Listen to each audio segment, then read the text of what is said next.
Hello and welcome to this tutorial on how to use precise seeking on YouTube for Android.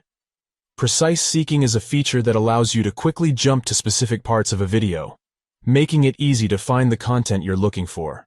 In this video, we'll guide you through the simple steps to use precise seeking on YouTube for Android. Step 1. Open the YouTube app on your Android device and choose a video to watch.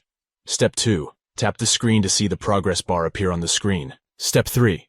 Slide up from the scrubber, which is the red dot on the progress bar. Step 4.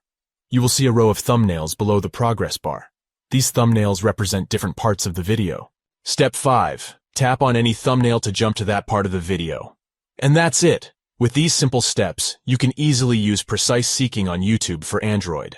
This feature can be useful for quickly finding specific parts of a video, such as a certain scene in a movie or a specific topic in a tutorial. It's important to note that the availability of thumbnails may depend on the video's creator. If thumbnails are not available, you can still use precise seeking by swiping left or right on the progress bar to skip ahead or rewind the video. In conclusion, using precise seeking on YouTube for Android is a quick and easy way to find specific parts of a video. We hope you found this tutorial helpful. Thanks for watching, and don't forget to like and subscribe for more useful tech tips.